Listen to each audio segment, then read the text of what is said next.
Your son gave me the keys. If you do not like it, call the police." My daughter-in-law, Heather, laughed in my face with that sharp laugh that twisted my stomach. We were standing in the entryway of my beach condo, the one I bought with 30 years of honest work. Vince, the real estate agent who was with me, stared at the scene, unable to believe what was happening. We had arrived to prepare the place and put it up for rent.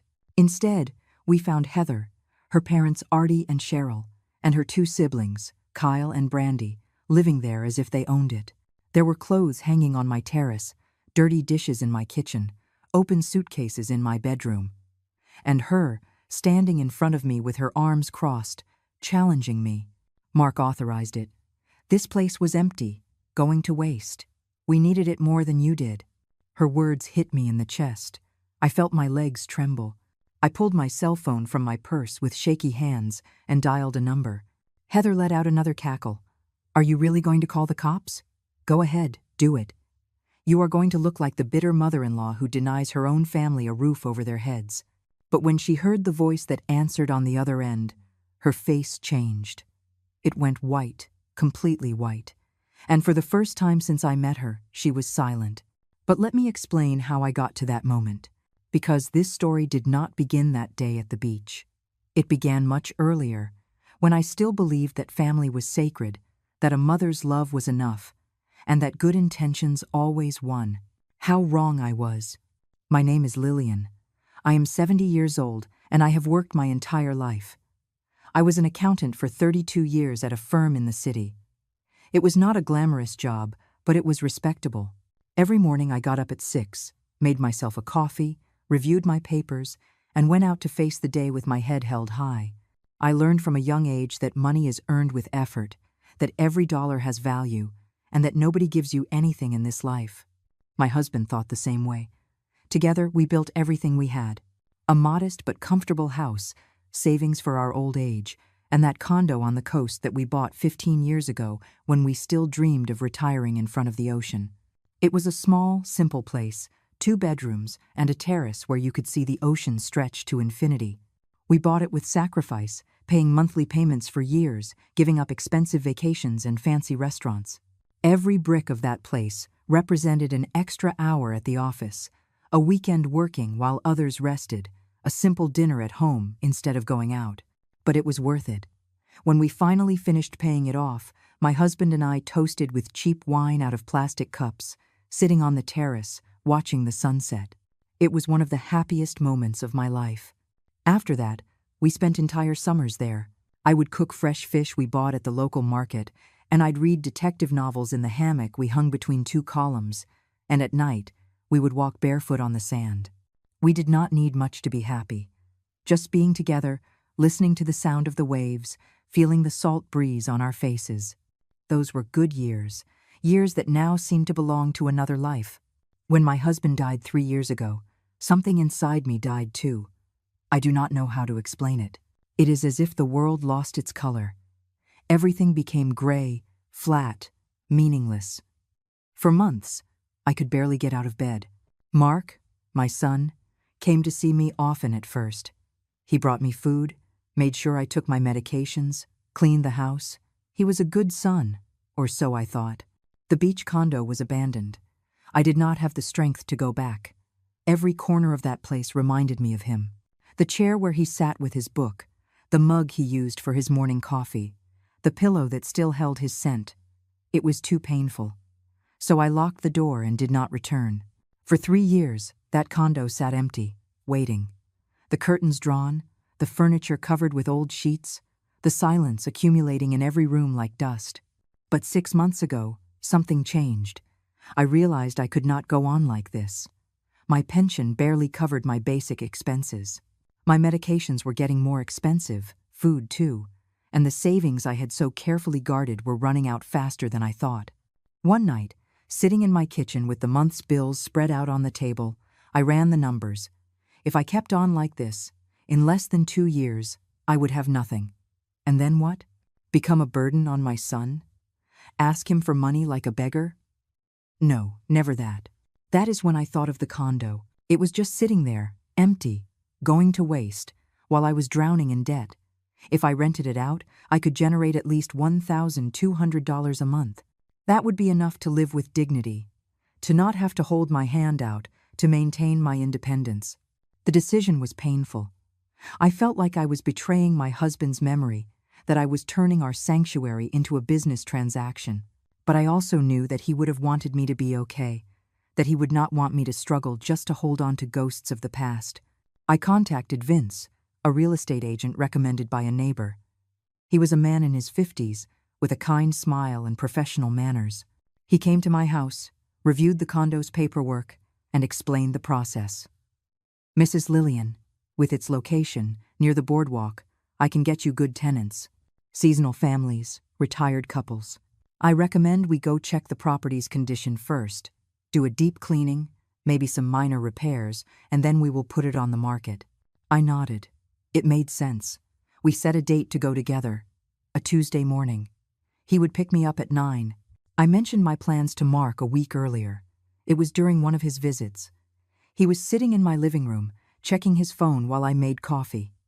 "Son, I have decided to rent out the beach condo." He looked up. For a second, I saw something in his eyes, something I could not interpret, surprise, discomfort, but it disappeared so quickly I thought I had imagined it. "That seems fine, Mom. You know what is best." His response was dry, hurried. He left soon after, saying he had an early surgery the next day. I did not give it any more thought. Mark had always been a busy man. He was a doctor, a surgeon, working long hours at the hospital. I was proud of him. What I did not know was that at that moment, while I was innocently telling him my plans, he already knew what he had done. He already knew he had given the keys to my property to his wife. He already knew that Heather and her entire family were settled in there like parasites. And he said nothing to me. Absolutely nothing. Tuesday arrived. I got up early, dressed in comfortable clothes, put the condo documents in my purse, and waited for Vince. He arrived right on time. I got into his car, and during the 2-hour drive to the coast, we talked about trivial things. The weather, the real estate market, his kids. I looked out the window, watching the landscape pass by, feeling a strange mix of nostalgia and hope. It was going to be hard to see that place again, but it was also a necessary step, a step forward. When we arrived, everything looked normal from the outside. The building was the same, the palm trees at the entrance swaying in the breeze. We climbed the stairs to the 3rd floor. I took the keys out of my purse, but before I could put them in the lock, the door opened from the inside. And there she was, Heather, my daughter-in-law, with an expression of surprise that quickly morphed into something worse. Arrogance. "Lillian, what a surprise." Her voice was sweet, but her eyes were not. Behind her, I saw movement. People, voices, the smell of food cooking. And then, I understood. We walked in, and what I saw left me breathless. My condo, my sanctuary, the place I had bought with sacrifice and care for years, was unrecognizable. The living room, which I always kept spotless, now had clothes thrown everywhere. There were fast food bags on the coffee table, empty beer cans piled on the floor, stains on the cream-colored sofa I had chosen with such care. The curtains that used to be white were now gray with grime. On the terrace, where my husband and I used to watch sunsets, there was underwear hanging on makeshift lines. Damp towels were draped over the plastic chairs. The smell of dampness and stale food hit me like a slap in the face. And Heather was not alone. On the sofa, with his feet on my coffee table, was her father, Artie. A man in his 60s, prominent belly, wearing a stained t-shirt and holding a can of beer. He glanced at me with indifference, as if I were the intruder. "Who is it?" he asked Heather, without even addressing me. "It is the owner of the condo, Dad. Mark's mom." Artie grunted and turned his attention back to the television. My television, the one I had left there because it did not fit in my city house. In the kitchen was Cheryl, Heather's mother, a skinny woman with hair dyed an artificial reddish color, smoking a cigarette by the open window. The ash was falling directly onto my floor. She was not even using an ashtray. When she saw me, she lifted her chin in a gesture that was meant to be a greeting but felt like a challenge. From one of the bedrooms came Kyle, Heather's younger brother, A guy of about 25 with headphones on, no shirt, his torso covered in cheap tattoos. He walked past me without a word, opened the fridge, grabbed a juice carton, and drank straight from it. Then he left it empty on the counter and went back to his room, slamming the door. I felt the world tilt. Vince, the agent, was beside me, just as paralyzed as I was. Mrs. Lillian, I had no idea. He did not finish the sentence. He did not need to.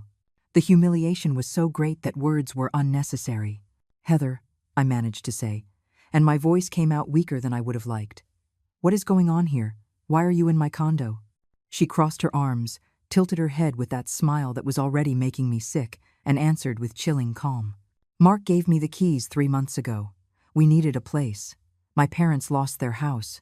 My siblings had nowhere to stay. You were not using this condo, Lillian. It was empty, abandoned.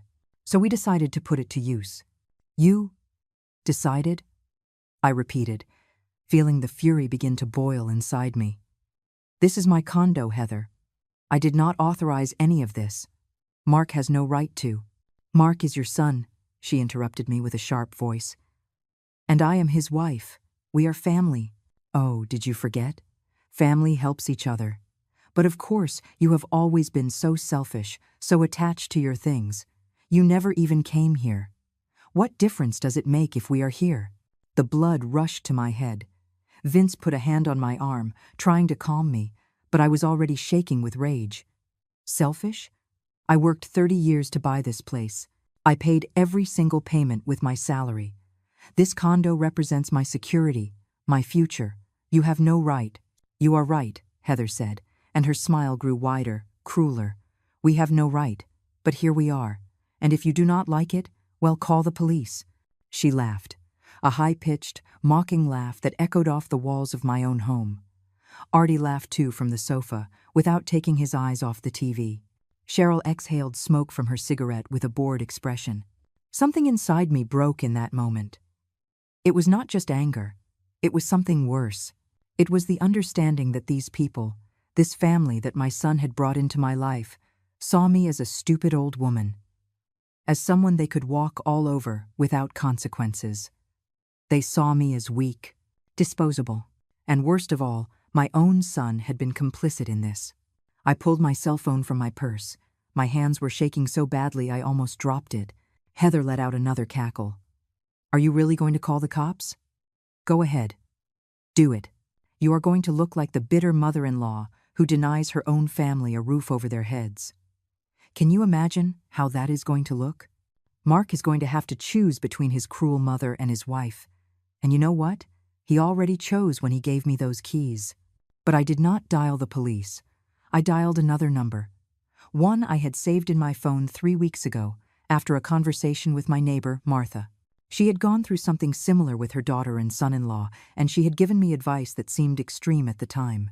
Lillian, if you are going to rent that condo, protect yourself legally first. I know an excellent lawyer, specialized in family law and real estate. Consult him before you do anything. You just never know. I had followed her advice, almost out of courtesy, never really thinking I would need it. How wrong I was. The phone rang twice. Then, a masculine, serious, and professional voice answered. Martin Hayes' office. Good morning. I activated the speakerphone. The silence in the condo was immediate. Heather stopped smiling. Her face changed. Mr. Hayes, this is Lillian Vargas. We are at the condo we discussed. The situation I feared has been confirmed. There are people living here without my authorization. Understood, Mrs. Vargas. Are they present right now? Yes, my daughter-in-law, her parents, and her siblings. Perfect. Do you have witnesses? Yes, the real estate agent I hired is with me.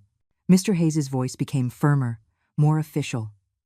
Mrs. Vargas, as we discussed in our consultation, you are the sole registered owner of that property. Anyone occupying the premises without your notarized, written consent is committing the crime of trespassing. I have already prepared the necessary documentation. I am, at this moment, sending an immediate eviction order to the local police department. They should arrive in less than 30 minutes. The color drained from Heather's face. She went white, completely white. Her lips parted, but no sound came out. Artie sat up on the sofa, a look of panic on his face. Cheryl dropped her cigarette on the floor. Furthermore, Mr.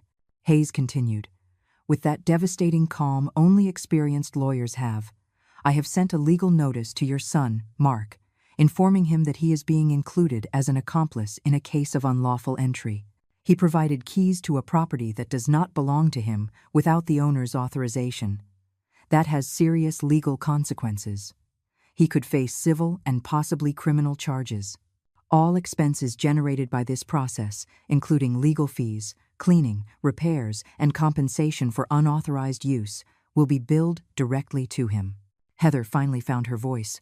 Wait, you do not understand, Mark told me. What your husband told you is irrelevant, the lawyer interrupted. He is not the owner. He cannot authorize anything, and you have no contract, no documents, no legal right to be there. Mrs. Vargas, I recommend you exit the apartment right now, along with your witness, and wait outside for the police to arrive. Do not touch anything. Do not move anything. Everything must be documented exactly as it is for the official report. I hung up the phone. The silence in the condo was so thick I could feel it on my skin. I looked Heather directly in the eyes. I was not trembling anymore. I no longer felt fear or humiliation. I felt something cold, something hard, something that had been dormant inside me for too long. You have 30 minutes to pack your things, I said in a calm voice. After that, the police will remove you. And believe me, Heather, it is not going to be pretty. Heather took a step back, as if my words had physically pushed her. Her mouth opened and closed without making a sound. For the first time since I had known her, I saw her without that mask of arrogant certainty, and what was underneath was pathetic, pure fear. Lillian, wait, we can talk about this. It does not have to go this far. I did not know. You did not know what? I interrupted her, and my voice sounded harder than I expected, as if it belonged to someone else, a version of me I had kept locked away for too long. That you did not know it was illegal to move into someone else's property? That you did not know this is called trespassing? Or that you did not know I was not as stupid as you thought? Artie got up from the sofa awkwardly, still holding the beer can. Hey, take it easy, old lady. It is not that big a deal. We are family. Mark told us it was no problem, that you never even came here. What did you expect us to do? Live on the street? His tone was defensive, but there was something else, something desperate in his eyes. This man was used to living off others, to justifying his parasitic nature with cheap excuses. And now he was facing someone who was not going to back down. What you do with your lives is not my problem, I replied, not breaking my gaze. But this, I gestured around, taking in the entire destroyed condo. This is my problem. This is my property, my work, my future. And you came in here like thieves. We are not thieves, Cheryl yelled from the kitchen, putting out her cigarette on the rim of my sink. I winced, seeing the black burn mark it left on the porcelain. Your son invited us. He told us we could stay as long as we needed. If anyone is at fault here, it is him, not us. I felt a pang in my chest. She was right about one thing. Mark was guilty. My son, the man I raised with values and principles, had betrayed me in the most cowardly way possible, not by stealing from me directly, but by allowing others to do it, handing over the keys to my property as if they were his, lying by omission. But that pain would have to wait. Right now, I needed to be strong. Mark will answer for what he did, I said, and every word cost me a piece of my soul. But so will you. Pack your things. Now. Vince, who had remained silent this whole time, approached me. Mrs. Lillian, I think it is best we wait outside, as the lawyer suggested. This situation could get ugly. He was right. I could feel the tension building in the air. Artie was squeezing the beer can so hard it was buckling. Cheryl was looking toward the bedroom door where her children were, as if calculating her options. But before I could move, Brandy, Heather's older sister, came out of one of the bedrooms. She was a woman in her 30s, with long, unkempt hair, dressed in sweatpants and an old t-shirt. She was carrying a baby that could not be more than 6 months old, wrapped in a green blanket. The child was crying with that high-pitched wail that pierces your eardrums. What is going on? Brandy asked in a sleepy voice, rocking the baby. Why is everyone yelling? I just got Mason to sleep. The silence that followed was different because now there was a child in the middle of all this, and Heather knew it. I saw how her expression changed, how she found a new weapon. She walked over to her sister, put a hand on her shoulder, and looked at me with what was meant to be a plea, but was pure manipulation. Lillian, please. Look, there is a baby here. Are you really going to make the police throw a baby out on the street? What kind of person does that? I felt the walls closing in on me.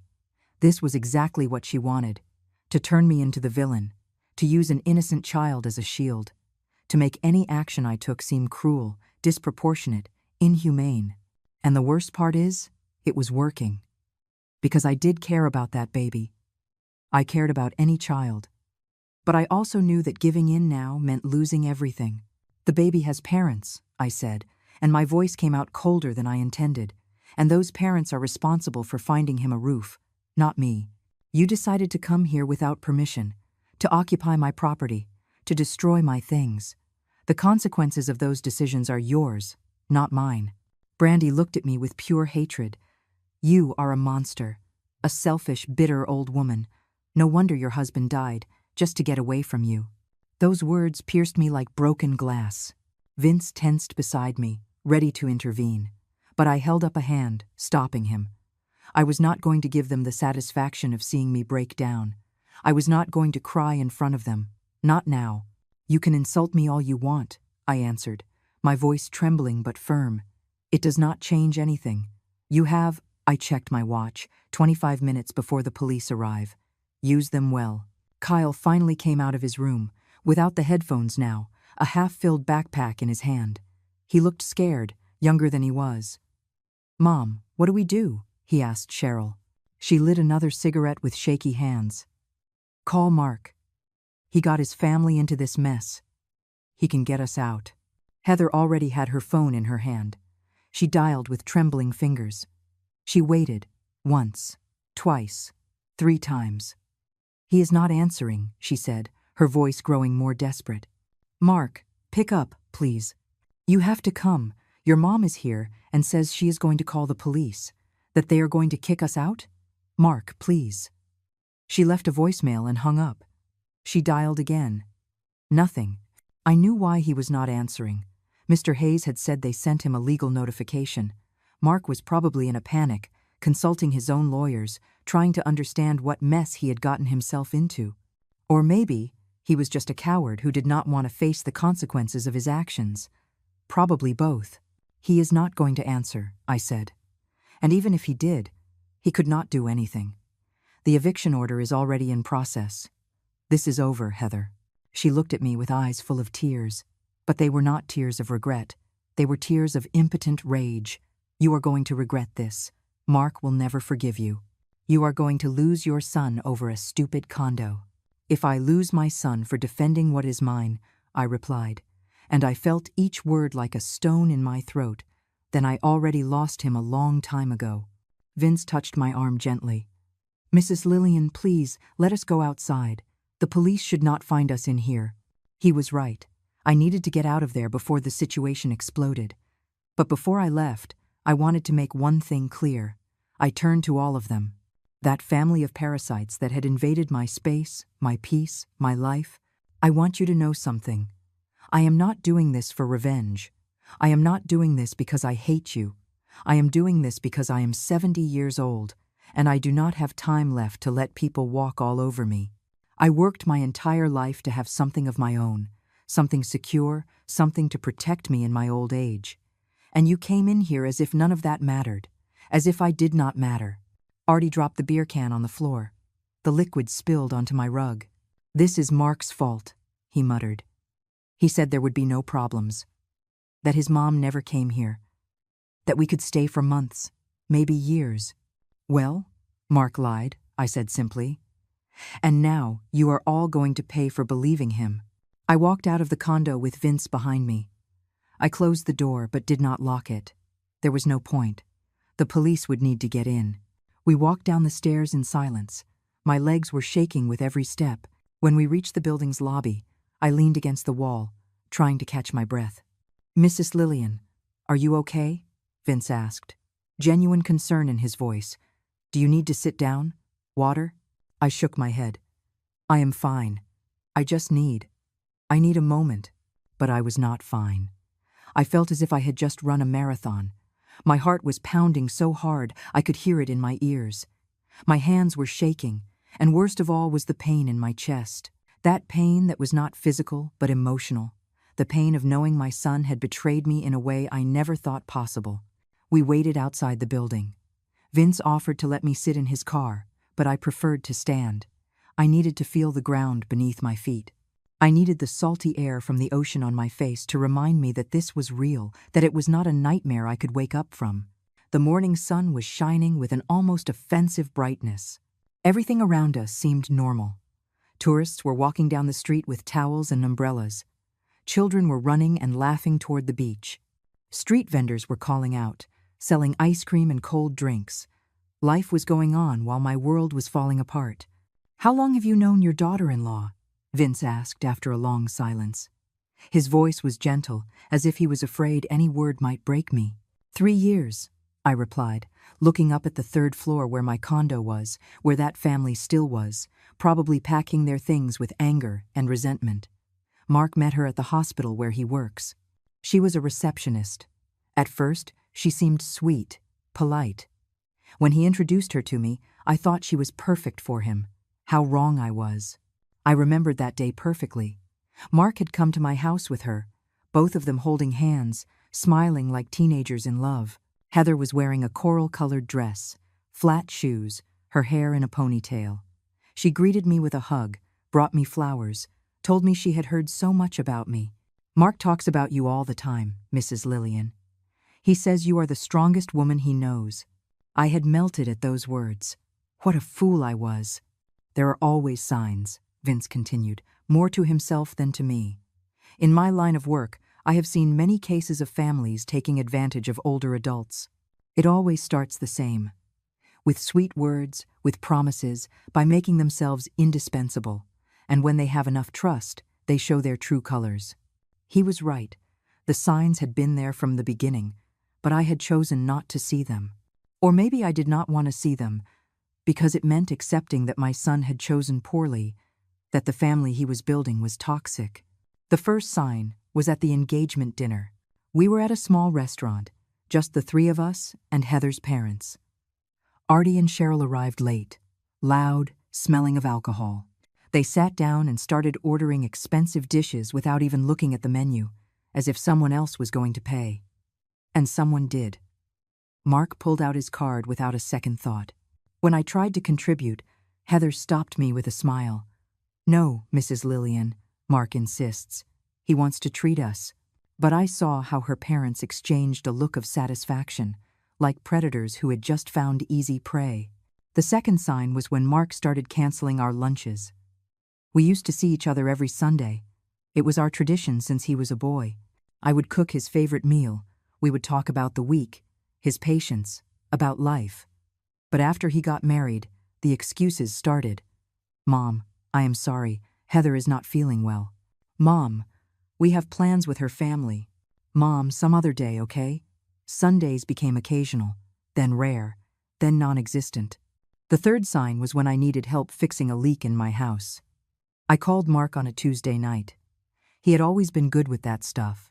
His father had taught him. Son, I have an emergency. Water is leaking from the bathroom ceiling and I do not know what to do. There was a long pause. Then I heard Heather's voice in the background, whispering something I could not make out. Mom, I am really busy. Why do not you just call a plumber? But I thought you. I have surgeries early tomorrow. I cannot come over right now. He hung up. I called a plumber who charged me $200 for something Mark could have fixed in 20 minutes. I should have seen it. I should have confronted Mark, set boundaries, said something. But I was afraid of losing him completely, afraid of becoming that unbearable mother-in-law who ruins marriages. So I stayed quiet, swallowing the pain, telling myself things would get better with time. And while I was swallowing my pride, they were getting bolder. The sound of sirens pulled me from my thoughts. 2 police patrol cars turned the corner and parked in front of the building. 4 officers got out, 2 men and 2 women, all with serious professional expressions. One of them, a man in his 40s with a salt and pepper mustache, approached us. "Mrs. Lillian Vargas?" I nodded. "I am Officer Mendoza. We received the order from Mr. Martin Hayes. Can you confirm that there are individuals occupying your property without authorization?" "Yes, officer. My daughter-in-law, her parents, and her siblings. They are in condo 302. I took the property documents out of my purse and handed them to him. He reviewed them quickly, nodded, and passed them to one of his partners." "How long have they been here?" "According to them, 3 months. I only found out today." Officer Mendoza made a note in his pad. "Is there any rental contract? Any verbal agreement that you authorized?" "Nothing. My son gave them the keys without my consent. I came here today to prepare the condo to be rented and found them living here." "Understood. This is a clear case of trespassing. We will proceed with the immediate eviction." He gestured to the other officers, and they all headed into the building. Vince and I followed, keeping a safe distance. My heart was pounding so hard I thought it would explode. This was real. This was happening. There was no turning back. When they reached the 3rd floor, Officer Mendoza knocked firmly on the door. "Police! Open the door!" There was silence. Then muffled voices, hurried movement. The door opened slowly. Heather was on the other side, her eyes red and swollen. She had been crying. "Officers, thank God you are here. Can you please explain to this lady that—" "Ma'am," Officer Mendoza interrupted her with a firm voice, "we have an eviction order. You and everyone else on this property must leave immediately. You may take your personal belongings, but you must vacate the premises now." "But you do not understand. My brother-in-law, her son, he gave us permission. We have a right to be here." "You have no right," the female officer replied, a younger woman in her 30s with a stern expression. "This property is registered solely in the name of Mrs. Lillian Vargas. No other person has the authority to permit occupancy. What you have done is called trespassing. It is a crime." Artie appeared behind Heather, 2 suitcases in his hands. He looked defeated, small, nothing like the arrogant man I had seen sitting on my sofa less than an hour ago. "We are already packing, officer. We do not want any trouble. We are leaving." Cheryl came out next, carrying plastic bags full of clothes. She did not look at me. Kyle had his backpack and a shoebox. Brandy came out last, the baby still in her arms, crying softly. The officers supervised as they moved their things out. They did not have much. Clothes, some electronics, bags of food. They piled it all in the building's hallway, creating a messy mountain of cheap belongings. I stood next to Vince, watching the scene as if it were happening to someone else. Part of me felt satisfaction, justice. But another part, a part I did not want to acknowledge, felt something like guilt. Because yes, there was a baby crying. Because yes, these people now had nowhere to go. But I also knew it was not my responsibility. They could not steal my future and expect me to feel sorry for them. When they finished moving everything out, Officer Mendoza did an inventory of the condo's condition. He went in with a camera, taking pictures of every room. The damage was worse than I had initially seen. There were cigarette burns on the furniture, damp stains on the walls, a broken window pane in the kitchen, the floor scratched in several places. Every photo was evidence. Every photo was money it would cost to repair. "Mrs. Vargas, I need you to sign this report," the officer said after he finished. He handed me a tablet with a digital form. I read it quickly. It was an official statement confirming the state of the condo, the damages found, and the people who were evicted. I signed with a shaky hand. "This report will be sent to Mr. Hayes. He will use it for the legal process against the responsible parties." "Thank you, officer." Heather was sitting on the hallway floor, surrounded by suitcases and bags, her head in her hands. Her parents and siblings were a few feet away, smoking cigarettes, muttering among themselves. No one looked at me. It was as if I were invisible. As if, after all this, they still believed they were the victims. Officer Mendoza handed me the keys. "The condo is back in your custody. I recommend you change the locks as soon as possible. And if these people try to return, call us immediately." "I will. Thank you." The officers left. Vince stayed with me. The hallway was silent except for the soft crying of the baby. I stood in front of my condo door, keys in hand, unable to move. Vince was by my side, waiting quietly. A few feet away, Heather was still sitting on the floor, surrounded by her things. She finally lifted her head and looked at me. Her eyes were red, swollen, and filled with a hatred so pure it made me take a step back. "I hope you are happy," she said in a hoarse voice. "You just put your own family out on the street, your grandson out on the street." She pointed to the baby Brandy was holding. "That is not my grandson," I replied calmly, though inside I felt something breaking. "That is your sister's son. I have no obligation to him. But you do have an obligation to Mark. He is your son, and when he finds out what you did, how you treated his family, he will never forgive you. You are going to die alone, Lillian. Completely alone." Her words were meant to hurt, and they did. But I was not going to give her the satisfaction of seeing me cry. If Mark abandons me for defending what is mine, then he is not the son I thought I raised. I turned around and went into the condo, closing the door behind me. Vince came in with me. The silence inside was heavy, dense. The smell of cigarettes and stale food still hung in the air. I walked slowly through the living room, seeing the damage in more detail now that we were alone. The cream-colored sofa had dark stains that looked like coffee or wine. The coffee table had water rings, white circles where heat had ruined the varnish. The curtains felt greasy to the touch. In the kitchen, the sink was full of dirty dishes piled up carelessly. Flies were buzzing around. I opened the refrigerator and the smell hit me like a punch. Rotten food, open containers with mold, expired milk. I closed it immediately, feeling nauseous. "Mrs. Lillian," Vince said softly, "this is going to cost a lot of money to fix. Deep cleaning, fumigation, repairs, painting. We are easily talking several $1,000s. I knew. Of course I knew. Mr. Hayes said all expenses would be billed to Mark. My voice sounded strange, distant, as if it belonged to someone else. "Yes, but that could take months. In the meantime, the condo cannot be rented in this condition."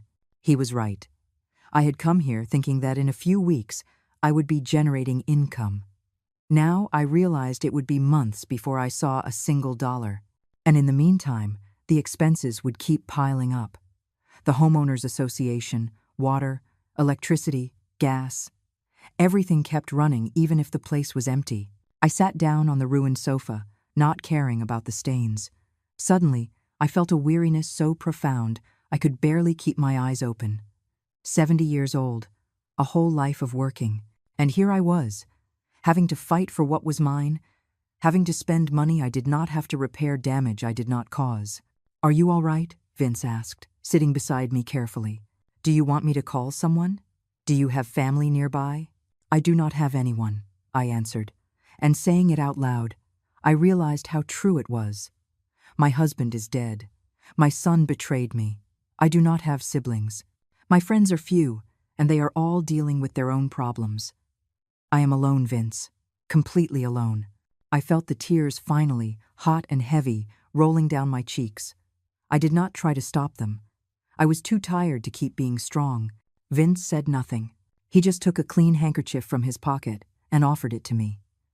I dried my face, took a deep breath, tried to pull myself together. "I am sorry. I should not be crying. You are a professional, not my therapist. Mrs. Lillian, I am a human being before I am a professional. And what just happened is horrible. You have every right to cry." His kindness disarmed me more than any of Heather's insults. We sat in silence for several minutes. Outside, I heard voices rising, Artie and Cheryl arguing about where they were going to go. Then I heard footsteps going down the stairs, the sound of suitcases being dragged, a door slamming. Silence again. They were gone. They were really gone. And I had won. So why did it feel like a defeat? My phone rang. I pulled it from my purse and saw the name on the screen. Mark. My heart skipped a beat. Part of me wanted to answer immediately, to hear his voice, to hear an apology, to hear that this had all been a terrible misunderstanding. But another part, the part that had just learned to set boundaries, Knew I could not answer yet. Not like this. Not while I was still vulnerable. I declined the call. Immediately, text messages started coming in, one after another, filling my screen. "Mom, pick up, please. We need to talk." Heather called me crying. "What did you do? You called the cops? Seriously?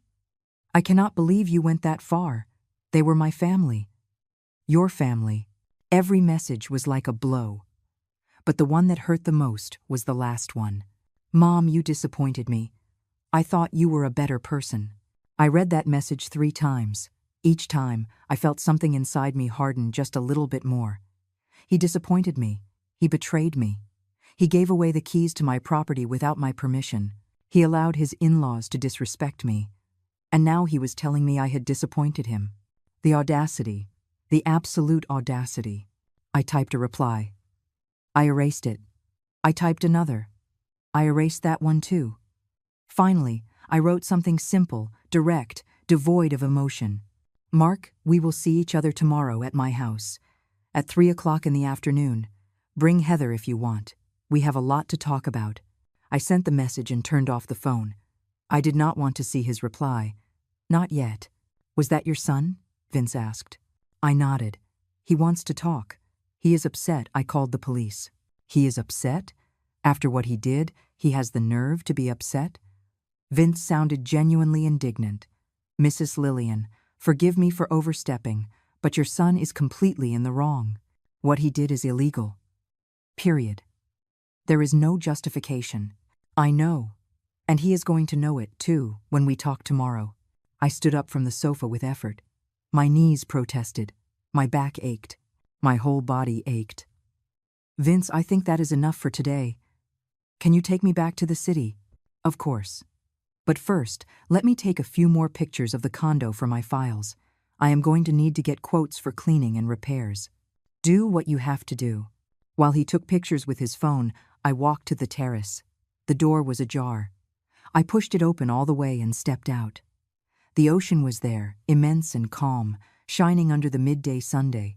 The waves were breaking gently against the sand. There were children building sandcastles, couples walking hand in hand, vendors selling their goods. Life went on. It always went on.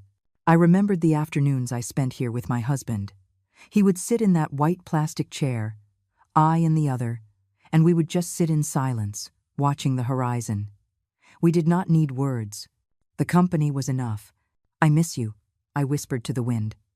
"You do not know how much I miss you, and you do not know how much I need you to tell me I did the right thing." But there was no answer, only the sound of the waves and the distant cry of the seagulls. The drive back to the city was silent. Vince tried to make conversation a couple of times, asking about my plans, about how I was feeling, but my answers were short, monosyllabic. It was not rudeness. I just did not have the energy for any more words. My mind was elsewhere, replaying the scene at the condo over and over, Heather's face when she realized she had lost, Mark's text messages accusing me of being a bad person. Every thought was another weight on my shoulders. When we got to my house, Vince insisted on walking me to the door. "Mrs. Lillian, I am going to work on those quotes this afternoon. I will send you a full report tomorrow with the estimated costs for repairs and cleaning. I am also going to contact a locksmith to get those locks changed as soon as possible. Thank you, Vince, for everything. Not just for your work, but for being there today. I do not know what I would have done alone." He smiled warmly. "That is what we are here for. Take care of yourself. And if you need anything at all, do not hesitate to call." I went into my house and locked the door. The silence enveloped me like a heavy blanket. Everything was exactly as I had left it that morning. My coffee mug in the sink, the newspaper folded on the table, my slippers by the sofa. But I was not the same person who had left here hours ago. Something had changed. Something fundamental had broken and reformed inside me. I took off my shoes, poured myself a glass of water, and sat in my favorite chair by the window. Outside, the afternoon was moving along slowly. Neighbors were watering their lawns. Kids were playing in the street. A dog was barking in the distance. All so normal. All so separate from the storm I had just weathered. I turned on my phone. I had 17 messages, all from Mark. I did not read them. I also had 3 missed calls from an unknown number. Probably Heather, using someone else's phone. I blocked the number. But there was one message that did catch my attention. It was from Mr. Martin Hayes. Mrs. Vargas, the eviction was executed successfully, as reported by the police. First thing tomorrow, I will send you the documents for the legal process against your son, Mark. I also need you to stop by my office this week to sign some additional papers. We will be in touch. I read the message twice. Legal process against my son. Those words twisted my stomach. Yes, Mark had done something terrible. Yes, he deserved consequences. But seeing it written like that, so official, so final, made me feel as if I were digging the grave of our relationship with my own hands. Was there another option? Could I have handled it differently? The doubts started to creep into my mind like poisonous vines. Maybe I should have talked to Mark first. Maybe I should have given him a chance to explain, to fix things, to get that family out of my condo on his own. But then I remembered Heather's face, laughing at me. I remembered her words, "If you do not like it, call the police." I remembered the dirty dishes, the stains on my furniture, the cigarette put out in my sink.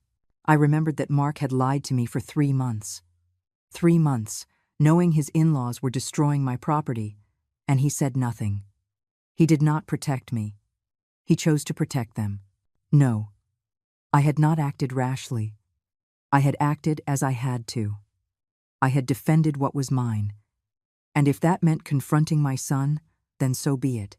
I got up from the chair with renewed determination and walked to my bedroom. I needed to rest. Tomorrow would be a long day. Tomorrow, I would have the conversation that would change everything forever. I slept badly that night. I dreamed of my husband. In the dream, we were at the beach condo, but not as it was now. As it was before, clean and full of light. He was sitting on the terrace, reading his book, and I was bringing him coffee. Did I do the right thing? I asked him in the dream. He looked up, smiled at me with that smile that always calmed me, and said, "You were always stronger than you thought." I woke up with tears on my cheeks. The next morning, I got up early despite my exhaustion.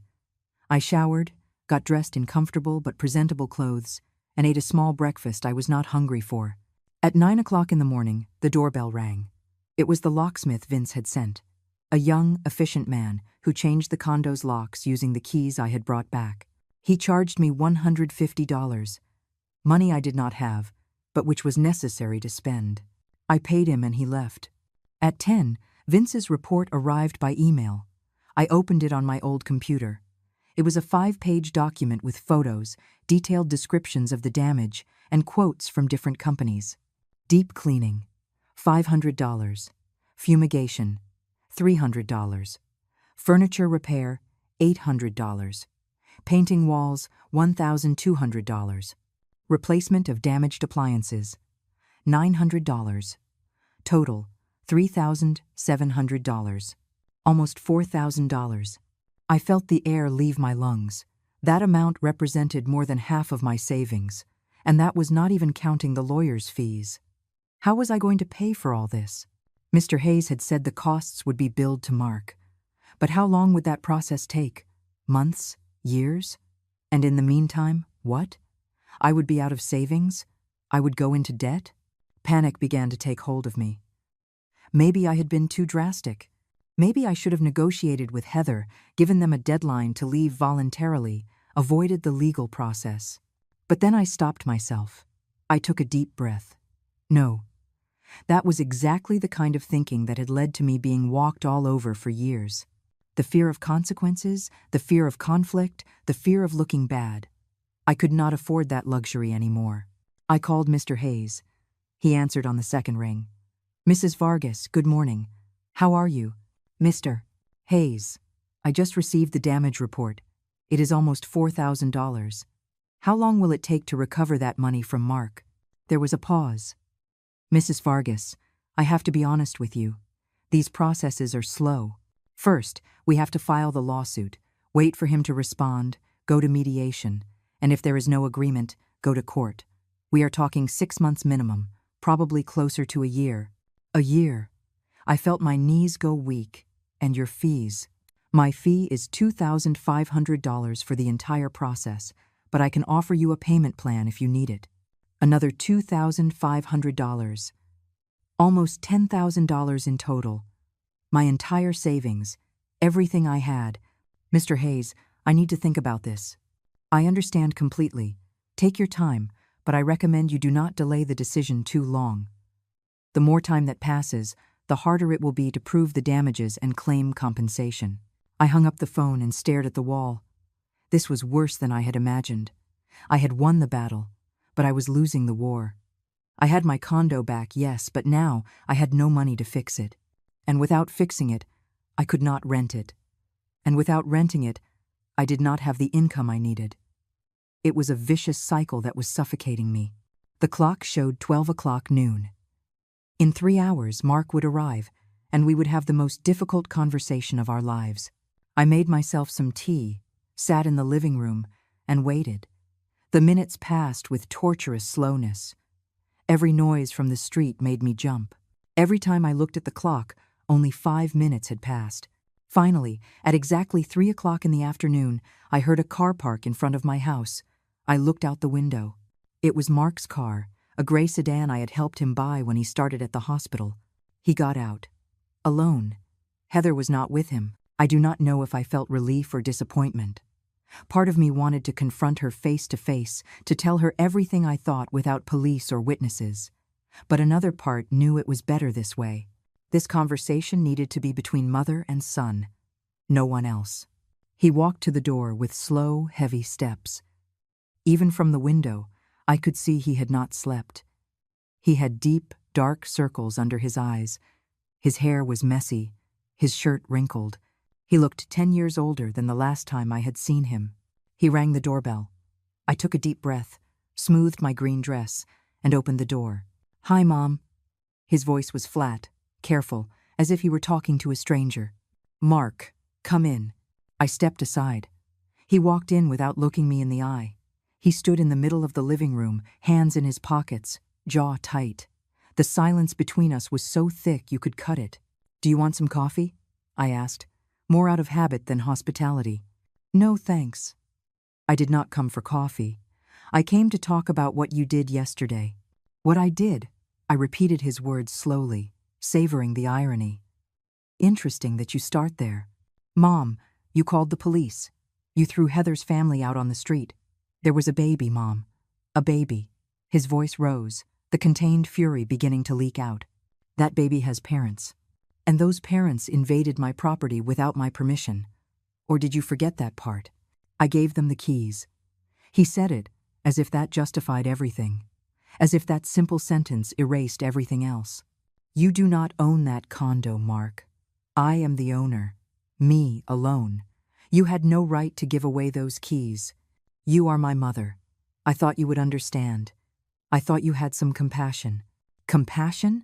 I felt the rage building in my chest. "You are talking to me about compassion? Mark, for 3 months you let those people live in my condo without saying a word to me. 3 months, lying to my face every time we spoke. I did not lie. I just did not tell you. That is exactly the same thing." My voice was shaking now. "You knew I was planning to rent that place. You knew I needed it to survive. And still, you allowed your mother-in-law, your father-in-law, and your siblings-in-law to use it as a free hotel. Worse than that, they destroyed it. Did you see the pictures the agent sent? Did you see the state they left my condo in?" Mark finally looked me in the eyes. And what I saw there broke my heart. It was not regret. It was not guilt. It was pure resentment. "You have always been the same, Mom. Always money first. Always your things. Never family." "Family?" I let out a bitter laugh that I did not even recognize as my own. "Mark, I worked my entire life to give you a family. To give you an education, food, a roof over your head. Your father and I sacrificed so you could become a doctor. And now you tell me I never cared about family? I mean my family now. Heather and me. Her parents needed help. Her brother was out of work. Her sister has a baby and nowhere to live. What did you want me to do? Turn my back on them? I wanted you to ask me first. I wanted you to respect my property. I wanted you to act like the son I raised, not like a stranger who betrays me. Betrayal. He spat the word out like it was poison. You have gotten so dramatic in your old age. That hurt. It hurt more than I expected. Mark, they destroyed my condo. There are stains, burns, broken things. Fixing it all is going to cost almost $4,000. Money I do not have. Money that is all I have left in savings. Then do not fix it. Sell it. You are too old to be managing properties anyway. I stared at him, unable to believe what I had just heard. This man, this stranger with my son's face, had just told me to sell the last piece of security I had. The condo I bought with my husband, with our sweat, with our dreams. I am not selling. Then stop complaining. He turned around, ready to leave. Wait. My voice was louder than I intended. We are not done. I am done, Mom. I am not going to stand here and listen to you talk trash about Heather and her family. We are not done because I have not told you what happens now. That stopped him. He turned around slowly. What happens now? The lawyer I hired is preparing a lawsuit against you. For handing over keys to a property that is not yours, for enabling trespassing, for being an accomplice to property damage. All the repair costs, the cleaning, the legal fees, everything will be billed to you. The color drained from his face. You cannot be serious. I have never been more serious in my life. Mom, I am your son, and I am your mother.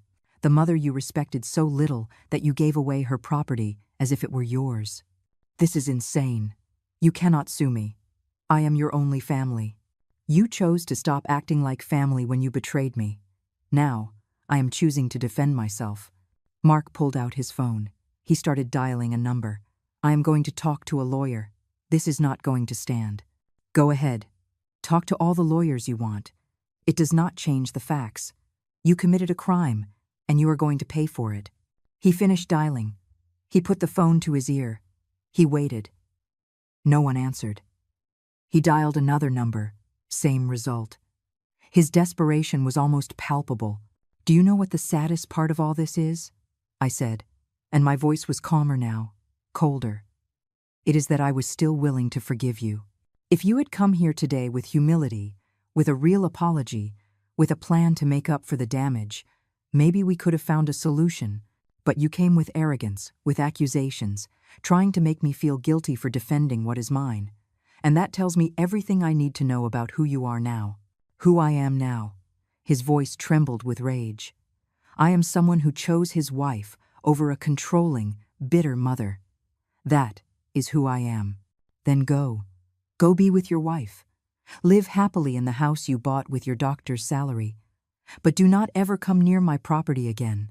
Do not ever act like you have any right to what is mine. And get ready to pay back every single cent you owe me. I am leaving. And I am not coming back. Is that what you want? To lose your only son? He stepped toward me, his face inches from mine. I could see the tears welling in his eyes. But I also saw something else. Fear. He was finally understanding that this was real, that the consequences were real. I do not want to lose you, Mark. But I am not going to sacrifice my dignity and my future to keep you close. If you leave, it will be your choice, not mine. We stood like that, staring at each other. Two strangers who were once everything to one another. Finally, he stepped back, wiped his eyes angrily, and walked to the door. He opened it but stopped in the threshold. You are going to regret this. Maybe, but I would regret not doing it even more. He left without looking back. I heard his car engine start, the sound of the tires on the pavement, the silence he left behind. I stood in front of the closed door for several minutes, unable to move, waiting. Waiting for what? For him to come back? To ring the bell and say he was sorry? But nothing happened. Just the silence of my empty house and the crushing weight of what had just happened. I had confronted my son. I had threatened him with a lawsuit. And he had left, calling me bitter and controlling. Was that what I was? A bitter old woman, unable to forgive? I walked to my bedroom like an automaton. I sat on the bed, the same bed where my husband died 3 years ago, and I let the tears finally flow, uncontrolled. I cried for everything. For the destroyed condo, for the money I did not have, for the relationship with my son that had just shattered into pieces. But most of all, I cried for the betrayal, because it hurts when you are betrayed, but it hurts infinitely more when it is done by the person you love the most. The following days were a fog of procedures and paperwork. Mr. Hayes called me into his office to sign the lawsuit against Mark. It was a 22-page document full of legal terms I barely understood. "Mrs. Vargas, are you absolutely sure you want to proceed?" he asked before I signed. "You can still back out.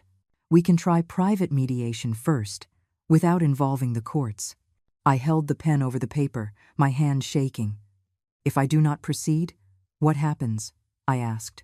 "You would have to pay for all the damages yourself. And Mark would face no consequences for what he did. And if I do proceed, he will have a legal case against him. It could affect his medical license depending on the verdict. It could create a permanent rupture in your relationship, but it will also set a clear precedent that your properties are protected and that no one, not even family, can abuse them." I closed my eyes. I thought of Mark as a little boy, playing in the yard. I thought of his medical school graduation, the pride I felt that day. I thought of his wedding, dancing with him, thinking he had found happiness. And then I thought of Heather, laughing in my face. I thought of the dirty dishes, the burns on my furniture, the 3 months of lies. I thought of the $4,000 I needed and did not have. I opened my eyes and signed. 2 weeks later, Mark received the official notice. I knew because Heather called me from a number I did not have blocked, screaming insults and threats. "Are you happy now, you miserable old woman? Happy you ruined your own son's life? I hope you rot alone." I hung up without responding. I blocked that number too. Then came the silence. Weeks without hearing anything from Mark. No texts. No calls. Nothing. It was as if he had died. And, in a way, the son I knew had died. In the meantime, I had to make hard decisions about the condo. I did not have the $4,000 to fix it completely, but I could not leave it as it was, so I prioritized. I hired a deep cleaning for $300 instead of $500, choosing a smaller company, basic fumigation for $250, painting only the most damaged walls for $800, total $1,350. I paid with my credit card, going into debt for the first time in years. The condo looked better, though not perfect. The furniture was still stained. Some appliances did not work well, but at least it was clean and habitable. Vince helped me post the ad. Beachfront condo, 2 bedrooms, ocean view. $1,000 a month. It was less than I could have asked for if it were in optimal condition. But I needed tenants. Fast. I needed that income desperately. 3 weeks passed with no response. Every day I checked my email, my phone, waiting, nothing. The high season for rentals was ending. Soon it would be winter, and no one would want a beach condo. The panic grew inside me like a poisonous weed. What if I could not find tenants? What if the condo sat empty for months? How would I pay the credit card? How would I survive? One night, sitting in my kitchen with bills spread across the table, I ran the numbers for the umpteenth time. Pension, $900. Basic expenses, $700. Medications, $200. Credit card, $100 minimum monthly payment. Total, $1,200 in expenses against $900 in income. Deficit, $300 a month. Savings remaining, $2,000. Time before I ran out of money, 6 months, maybe 7. Tears fell onto the papers, smudging the numbers with running ink. I had done the right thing. I was sure I had done the right thing. So why did it feel like I was losing? Why did I go to bed every night with this weight on my chest that would not let me breathe? My phone rang. It was an unknown number. I hesitated before answering. Lillian Vargas speaking. It was a female voice, young, polite. "Yes, this is she. My name is Andrea Morales. I saw your ad for the condo on the coast. I was wondering if it is still available." My heart leaped. Yes, it is available. When would you like to see it? Is tomorrow okay? I am a teacher. I just got a job at a school near the beach and I need to move soon. Tomorrow is perfect. What time works for you? 10 o'clock in the morning? Perfect. I will text you the address. I hung up, and for the first time in weeks, I felt something like hope. The next day, I got up early. I drove to the condo. I got there an hour early to make sure everything was presentable. I opened the windows to let the sea air in, arranged the furniture as best I could, and hid the most obvious stains with pillows and throws. At exactly 10 o'clock in the morning, the bell rang. It was a woman in her 30s, dark hair in a ponytail, wearing jeans and a simple blouse, with a kind smile. "Mrs. Vargas? A pleasure. I am Andrea." We shook hands. I showed her the entire condo, pointing out the rooms, the kitchen, the terrace. She asked intelligent questions about utilities, neighbors, transportation. I did not mention anything about what had happened.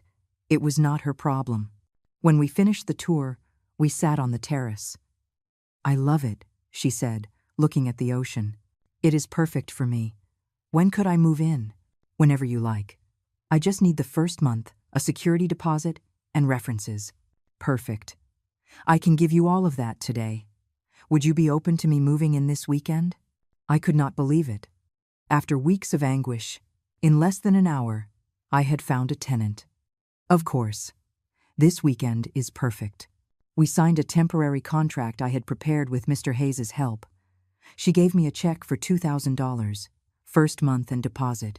I held it in my hands like it was a treasure. That night, I slept better than I had in months. It did not solve everything. I still had debt. I still faced the legal process with Mark. I still did not know if our relationship could be repaired. But I had something. I had income.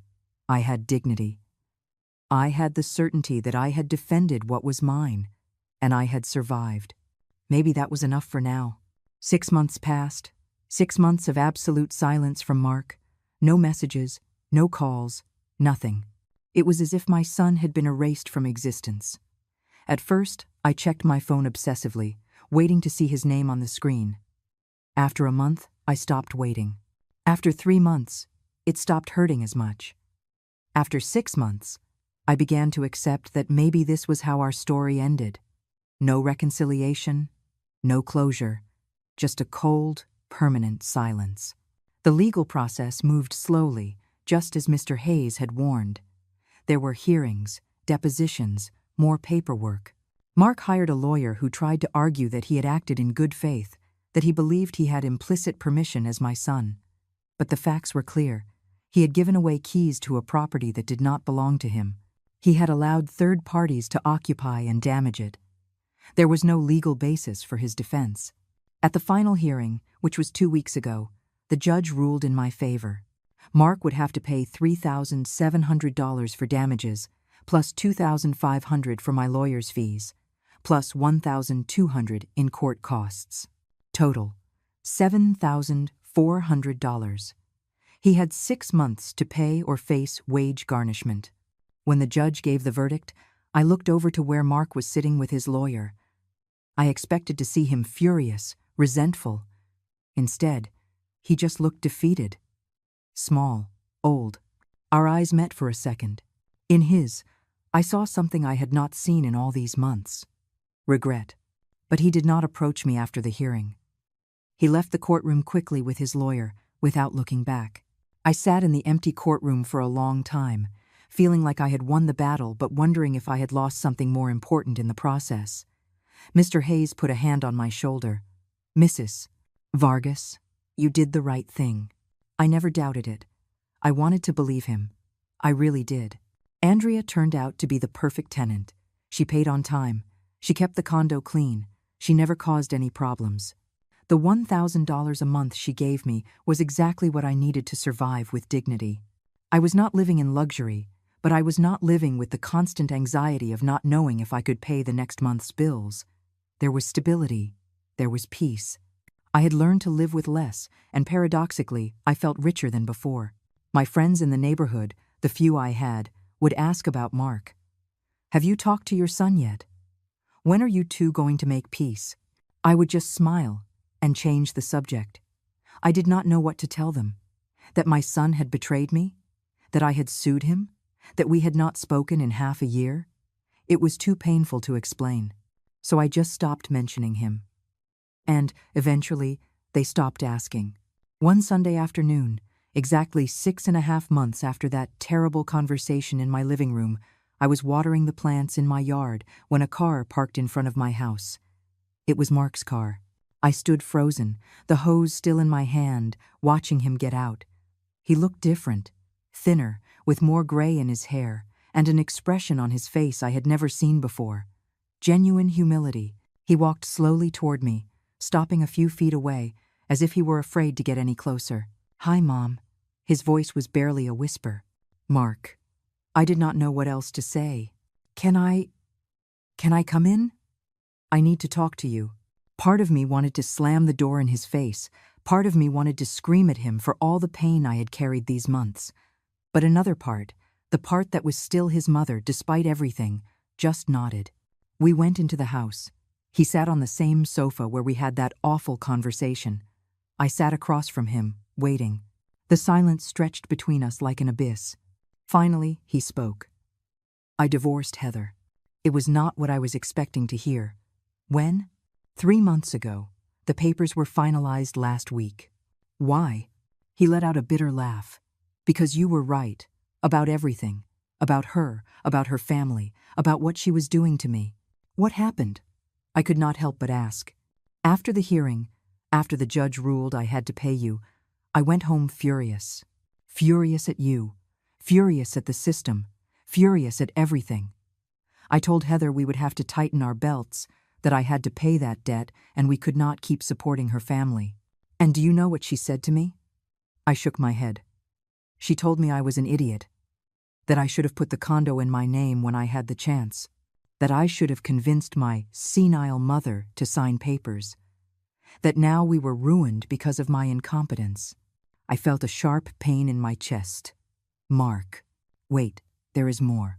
I told her that her family had to leave our house. They had been living with us for months, ever since you kicked them out of the condo, not paying rent, not contributing anything. And she told me that if I kicked out her family, she was leaving too. So I told her, 'Fine, leave.'" He wiped his eyes with the back of his hand. "Mom, I was an idiot, a complete idiot. I betrayed you for a woman who only saw me as an ATM, for a family of parasites who never respected me. And why are you here now? Because you got divorced? Because you finally realized I was right?" My voice came out harder than I intended. "I am here because I have spent 6 months in therapy trying to understand how I became someone capable of betraying his own mother. And my therapist told me I could not move forward without at least trying to apologize. Even if you do not forgive me, even if you slam the door in my face, I need you to know that I am sorry. I am so deeply sorry." The tears began to roll down his cheeks. "I am sorry I gave Heather the keys. I am sorry I let them destroy your condo. I am sorry I lied to you for months. I am sorry I called you bitter and controlling when you were just defending what was yours. I am sorry for every cruel word I said to you. And I am sorry it took me so long to realize that the most important person in my life was always you, not her." I felt my own tears beginning to form. "Mark, you broke my heart. Not just because of the condo, because of the betrayal, for choosing strangers over your own mother. I know, and if I could go back in time, I would do everything differently. But I cannot. I can only promise you that I am going to pay back every last cent I owe you. I already spoke to my bank. I am taking out a loan. You will have your money in 2 weeks. It is not about the money, Mark. It was never just about the money. I know. It is about respect, about trust, and I know it will take years to rebuild that, if I ever can. But I want to try, if you will let me." We stared at each other. This man was my son. I had carried him. I had raised him. I had watched him become a doctor. And he was also a stranger who had hurt me in ways I never imagined possible. "I do not know if I can forgive you," I said honestly. "I do not know if things can ever go back to the way they were." "They do not have to go back to the way they were," he replied. "Maybe we need to build something new, something more honest, where we both set clear boundaries and respect each other." I thought about that, about boundaries, about respect, about building something new on the rubble of the old. "I can try." I said finally. But it is going to take time. And it is going to require actions, not just words. I understand. I will show you. Bit by bit, with patience, I will show you that you can trust me again. He stood up to leave. Before he reached the door, he turned back. Mom, one more thing. What is it? I am proud of you. For defending yourself, for setting boundaries, for teaching me, even though it was the hard way, that love without respect is not love. That lesson, it saved my life. And with those words, he left. I sat in my living room as the afternoon sun streamed through the window, bathing everything in golden light. I did not know if Mark and I could rebuild our relationship. I did not know if I would ever trust him completely again. But I did know one thing. I had survived the worst betrayal of my life, and I had come out the other side, stronger. I had defended my dignity, my property, my future, and in doing so, I had defended myself. The condo was rented. The bills were paid. I had a roof over my head and food on my table. I did not have much, but what I had was mine. No one had given it to me. No one could take it away. And that, after all, was more valuable than any relationship built on the sacrifice of my own dignity, because in the end, I learned that blood may connect you, but respect is what defines a family. And if I had to lose a family to find myself, then maybe, just maybe, it had been worth it.